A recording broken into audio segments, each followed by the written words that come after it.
Hello friends, आज हम psychology यानी मनोविज्ञान के बारे में बात करेंगे। साइकोलॉजी शब्द एक ग्रीक वर्ड से बना है, psyche and logos. Psyche means soul यानी आत्मा, लोगोस मीन्स स्टडी यानी अध्ययन। इसी बेसिस पर साइकोलॉजी को कहा गया है स्टडी ऑफ सोल यानी आत्मा का अध्ययन। एरिस्टोटल एंड प्लेटो इन व्यू के सपोर्टर थे। सोल जो है अब्स्ट्रैक्ट है, अमूर्त है, हम उनको स्टडी नहीं कर सकते, इसीलिए इस व्यू को रिजेक्ट कर दिया गया। उसके बाद 17th और 18th सेंचुरी में साइकोलॉजी को माइंड की स्टडी ऑफ माइंड कहा गया और इसी बेसिस पर कांत, होबर, ह्यूम, लॉक, हिब्निट्स ये सभी इसके सपोर्टर थे और ये 1870 तक ही वैलिड हुआ।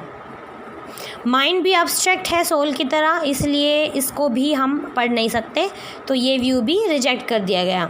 स्टडी ऑफ कॉन्शियसनेस, चेतन का अध्ययन, 18th से 19th सेंचुरी के बीच में विलियम वुंड जो थे वो आए और उन्होंने पहली लेबोरेटरी साइकोलॉजी की एस्टेब्लिश की, जो कि लिप्जिग यूनिवर्सिटी में उन्होंने एस्टेब्लिश की जर्मनी में, और उन्होंने साइकोलॉजी को एक सेपरेट सब्जेक्ट बनाया।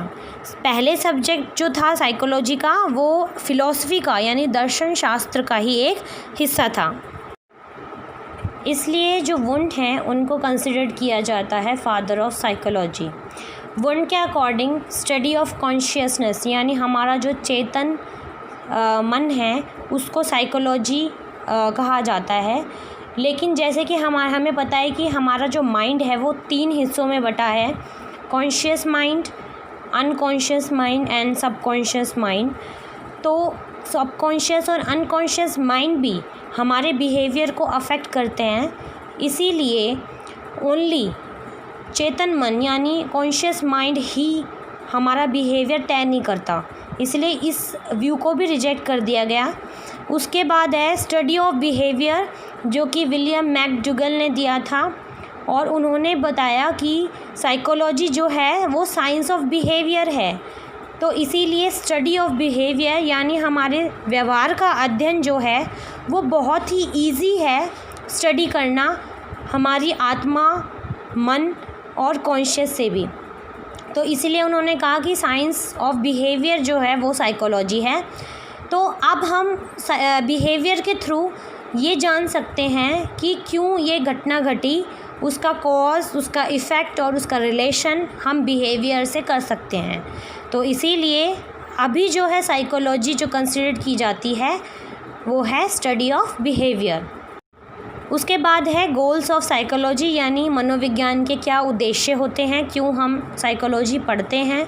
तो सबसे पहले है डिस्क्राइब एंड मेजरमेंट यानी वर्णन एवं मापन।